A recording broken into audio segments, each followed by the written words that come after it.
I tried to hug my wife after a long day. She pushed me away and said, "You think you earned that?" By morning, I left a note, "Earn my return."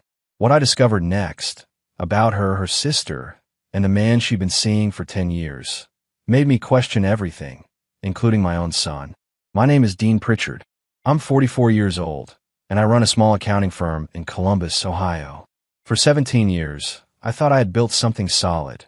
A beautiful home, a successful business, 2 kids I would die for, and a wife who I believed loved me back. I was wrong about that last part. That Tuesday started normally enough. I came home exhausted from tax season preparations, shoulders tight from hunching over spreadsheets all day. Nadine stood at the kitchen counter, her back to me, that familiar floral robe wrapped around her. Shane, our 16-year-old, was upstairs doing homework. Haley, 13, had already gone to bed. I walked up behind Nadine and reached out to hug her. Nothing dramatic, just the kind of embrace a husband gives his wife after a long day. But the moment my arms touched her shoulders, she recoiled. She actually stepped away from me like I carried some disease. "What do you think you're doing?" Nadine's voice was ice cold. "I was trying to hug my wife," I said, confused. "Is that a crime now?" She turned to face me, and what I saw in her eyes wasn't anger. It was something worse. It was contempt. "You think you earned that?" she asked. "You come home, barely talk to me, buried in your numbers all day, and you think a hug makes everything fine?" I stood frozen.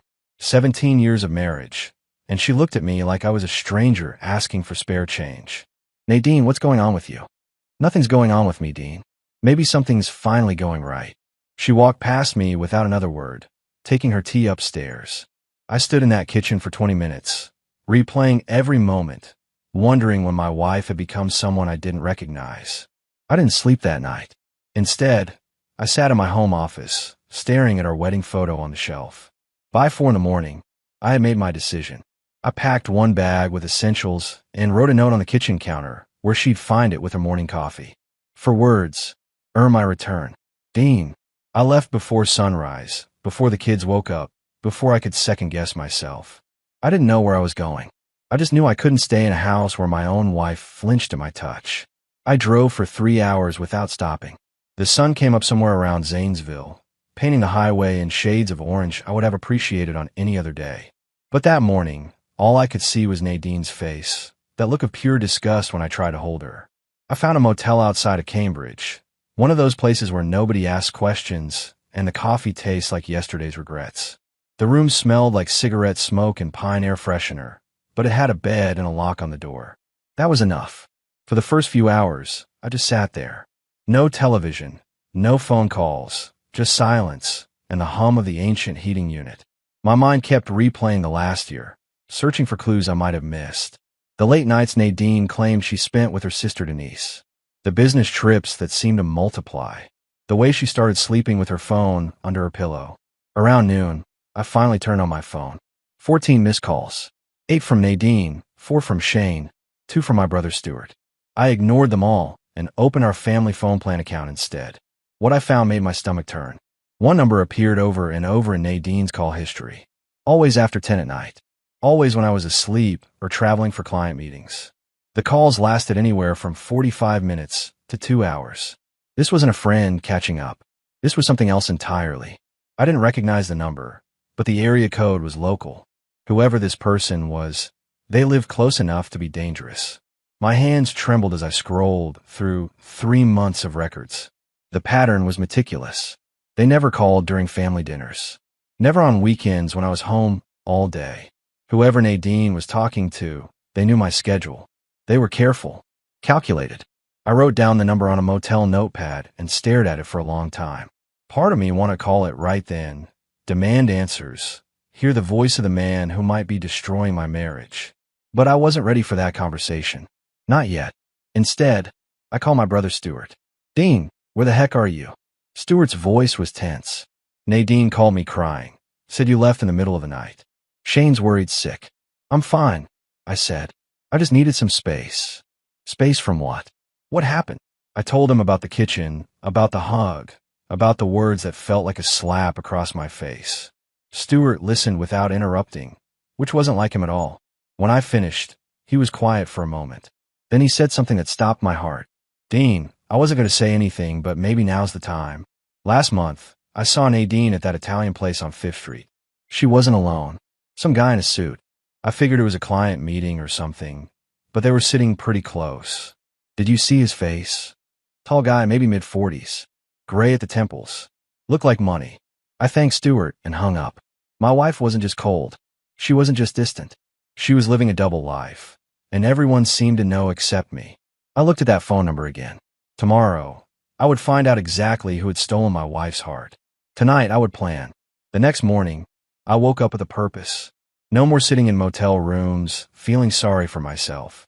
I needed answers, and there was only one way to get them. I drove back toward Columbus, but didn't go home.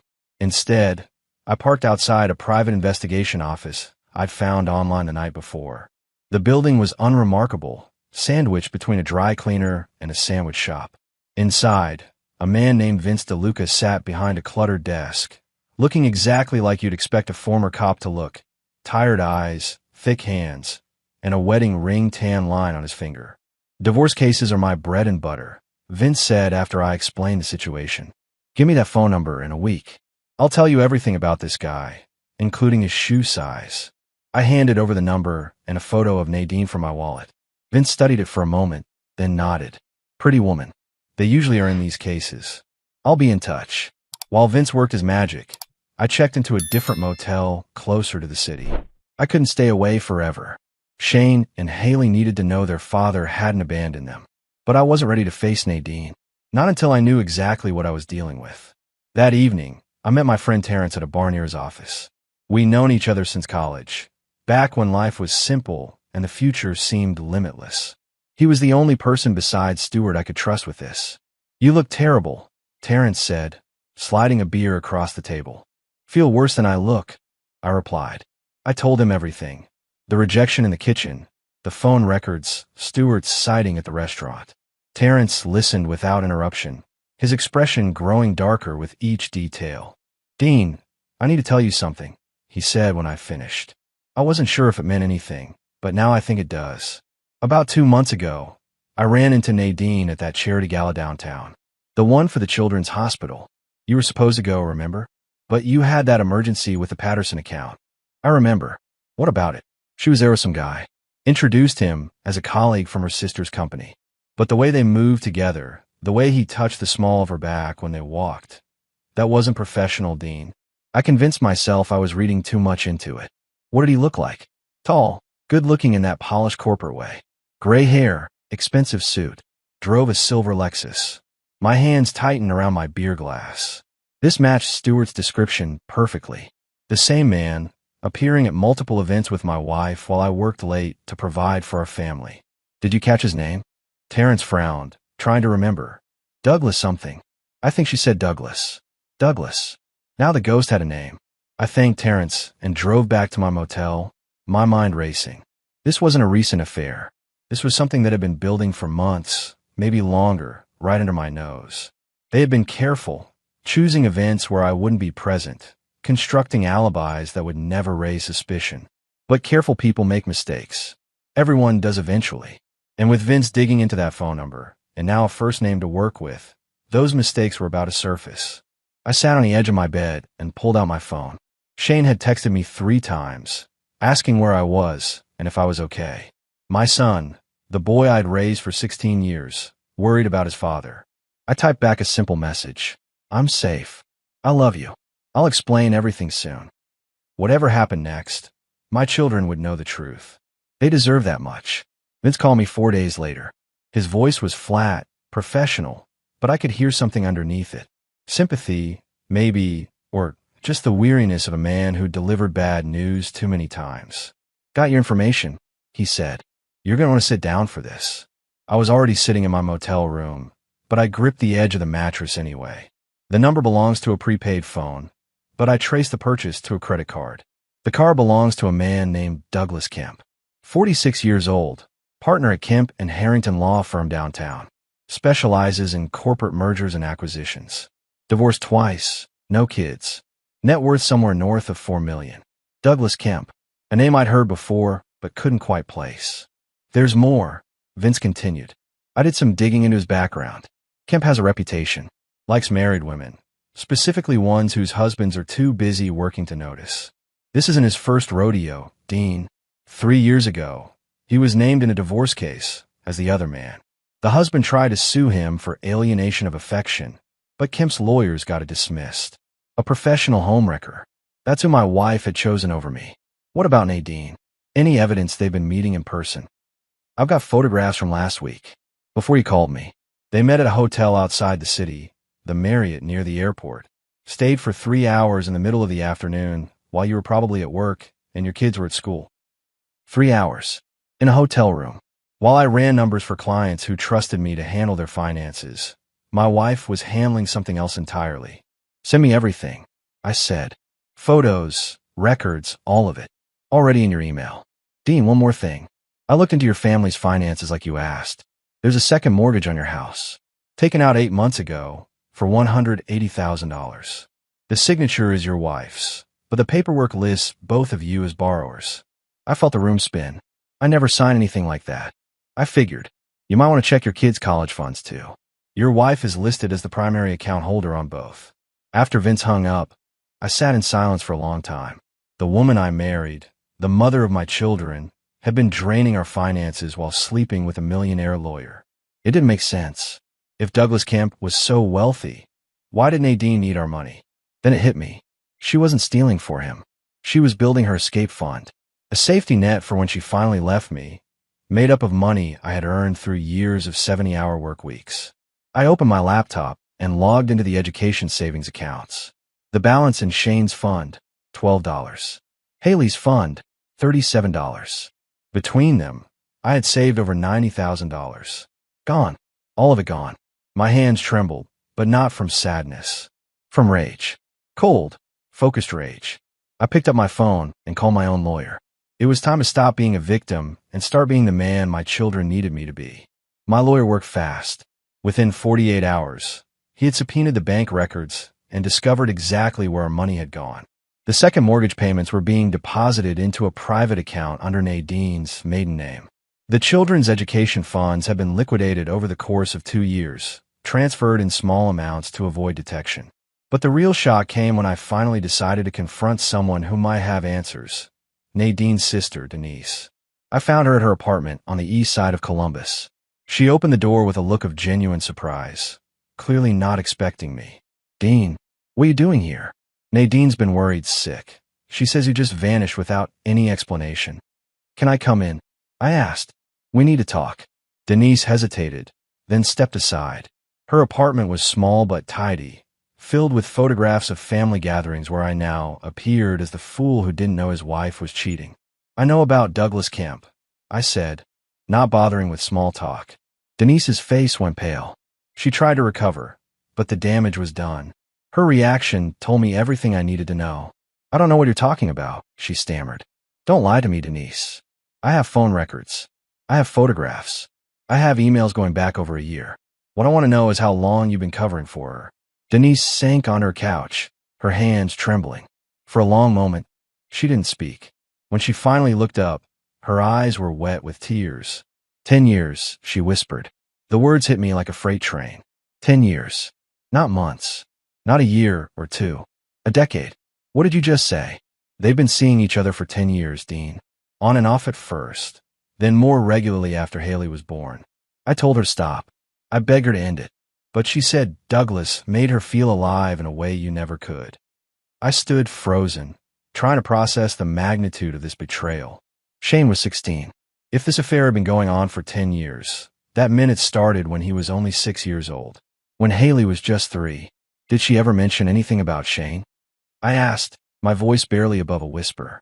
Denise looked away, and that small gesture answered my question before she spoke. Dean, I think you should ask Nadine about that directly. Tell me, Denise. I deserve to know. She closed her eyes. About 5 years ago, Nadine got drunk at my birthday party. She told me something she made me swear never to repeat. She said Shane might not be yours. She was seeing Douglas before you two got married. There was some overlap. The room started spinning. My son, the boy I had coached in Little League, helped with homework, taught to drive. The boy who had my last name and called me Dad. He might not be mine. Did she ever confirm it? Did she do a test? She refused. She said she didn't want to know. She said it didn't matter because you were raising him anyway. I walked out of Denise's apartment without another word. My legs carried me to my car, but I couldn't drive. I just sat there, hands on the steering wheel, staring at nothing. 10 years. My wife had been living a double life for 10 years. And my son, the child I loved more than anything, might be the biological child of the man she was sleeping with. I pulled out my phone and searched for DNA testing services. There was a clinic 20 minutes away that offered same-day paternity tests. All I needed was a sample from Shane. Tomorrow, I would know the truth. And whatever that truth was, it would change everything. Getting Shane's DNA was easier than I expected. I called him and asked if he wanted to grab lunch, just the two of us. He agreed immediately, clearly relieved to hear from me after days of silence. We met at a diner near his school. Shane looked tired, dark circles under his eyes, his usual easy smile replaced by worry. "Dad, what's going on?" he asked before we even ordered. "Mom says you're having some kind of crisis. She says you need space, but she won't explain anything. I've been going crazy." "I'm fine, son. Your mother and I are having some problems, but that has nothing to do with how much I love you and your sister." "What kind of problems?" I wasn't ready to tell him everything. Not yet. Not until I knew whether the boy sitting across from me shared my blood. "Adult problems," I said. "Things that happened between your mother and me. But I promise, when the time is right, I'll explain everything. For now, I just needed to see you." We talked for an hour about school, about his plans for college, about the girl he'd started dating.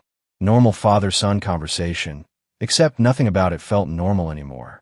When Shane got up to use the restroom, I grabbed his soda cup and slipped it into a plastic bag I'd brought specifically for this purpose.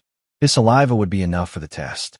2 days later, I sat in the DNA clinic waiting room, my heart pounding against my ribs.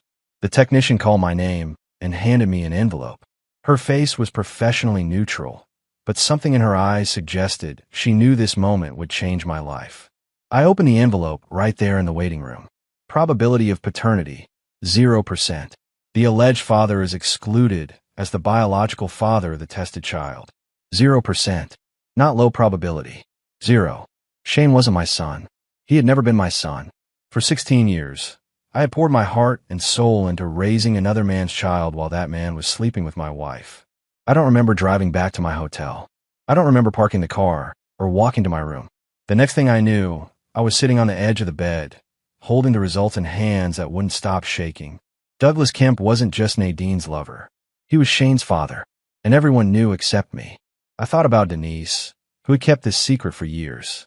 I thought about Nadine, who had watched me bond with Shane, who had let me sacrifice and provide and love, knowing the whole time that I was raising her lover's child. But most of all, I thought about Shane. That boy loved me. He called me Dad without hesitation, came to me with his problems, trusted me completely. And none of that was his fault. He was as much a victim in this as I was. I made a decision in that hotel room. Shane would always be my son in every way that mattered. Biology doesn't make a father. Showing up does. And I had shown up every single day for 16 years. But Nadine was going to pay for this. Not with anger, not with screaming, but with consequences. Legal, financial, and social consequences that would follow her for the rest of her life. I picked up my phone and called my lawyer. It was time to file for divorce. Nadine called me 2 weeks after I left. Not to apologize, not to explain, but to propose marriage counseling. Her voice was sweet, almost pleading, a tone I hadn't heard in years. "Dean, please. Whatever's happening between us, we can work through it. I've already made an appointment with a therapist, Dr. Vivian Crane. She comes highly recommended. Just give us 1 session. For the kids, if nothing else. For the kids." She knew exactly which buttons to push. Against my better judgment, I agreed. Not because I believe in reconciliation, but because I wanted to see what game she was playing. My lawyer had advised me to avoid direct confrontation until the divorce papers were ready. This seemed like a safe middle ground. The therapist office was in an upscale building near the Short North District. Leather chairs, soft lighting, abstract art on the walls. Dr. Vivian Crane greeted us with a warm smile that felt rehearsed. "I'm so glad you both decided to come," she said, gesturing toward a pair of facing armchairs. "Nadine has told me a little about what's been happening. Dean, I understand you left the home rather suddenly a few weeks ago. I noticed she didn't ask for my side of the story.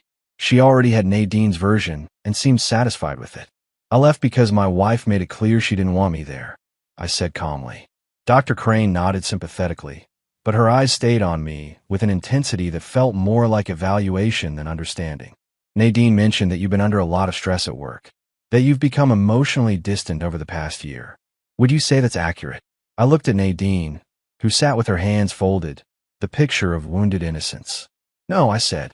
I would say that's a convenient story that ignores several important facts, such as the fact that my wife has been having an affair for the past 10 years with a man named Douglas Kemp, such as the fact that she's stolen nearly $200,000 from our family through a fraudulent second mortgage and by emptying our children's college funds, such as the fact that our son Shane may not be biologically mine. The room went silent. Nadine's face drained of color. Dr. Crane's professional composure slipped for just a moment before she recovered. Those are very serious allegations, Dean, the therapist said carefully. Nadine, would you like to respond? Nadine's eyes darted between me and Dr. Crane. I could see her calculating, trying to figure out how much I actually knew. He's having some kind of breakdown, Nadine said finally. This is exactly what I was worried about. He's become paranoid, delusional. He needs help, Vivian. Vivian, not Dr. Crane. First name basis. And suddenly I understood. This wasn't therapy. This was a setup. Dr. Vivian Crane wasn't a neutral counselor. She was Nadine's friend, probably recruited to document my supposed mental instability for the divorce proceedings. I stood up slowly, buttoning my jacket. I think we're done here, I said. Dean, please sit down, Dr. Crane urged. Running away from difficult conversations won't solve anything. I'm not running away. I'm recognizing a trap when I see one. Dr. Crane, how long have you known my wife? Before today, I mean. The therapist's hesitation told me everything. I don't see how that's relevant to our session. It's relevant because this isn't a session. It's an ambush. You were supposed to diagnose me with something, weren't you? Depression, paranoia, maybe a personality disorder. Something Nadine could use in court to paint me as unstable. Nadine stood up, her mask of innocence finally breaking. You think you're so smart, Dean. You think you figured everything out, but you have no idea what's coming. I smiled at her. It wasn't a happy smile. Actually, I know exactly what's coming. I'm filing for divorce tomorrow, and I have documentation of everything. The affair, the financial fraud, the forged mortgage documents. By the time my lawyer is finished, you'll be lucky to keep the clothes on your back. I walked out of that office without looking back. Behind me, I heard Nadine's voice rising in anger, demanding that Dr. Crane do something. But there was nothing left to do. The game was over, and she had finally realized she wasn't going to win. I didn't plan to tell Shane about the DNA test. Some secrets, I thought, were better left buried. But fate had other plans. 3 days after the therapy disaster, Shane showed up at my hotel room. I don't know how he found me. Probably tracked my phone through the family account. But there he was, standing in the hallway with red-rimmed eyes and a printed email in his hand. Is this true? He asked, holding up the paper. I stepped aside to let him in. The email was from Nadine to Douglas Kemp, dated 2 years ago. Shane must have found it on his mother's computer. You need to stop pressuring me about telling Shane. The email read, he's better off not knowing you're his real father. Dean has been good to him. Let's not destroy that. I sat down heavily on the edge of the bed. Of all the ways I imagined this moment, this wasn't one of them. Shane, sit down. Please. He remained standing, his whole body trembling. Just tell me the truth. Is Douglas Kemp my biological father? I couldn't lie to him. Not after everything. Yes. I had a DNA test done last week. The results confirmed it. Shane's legs gave out.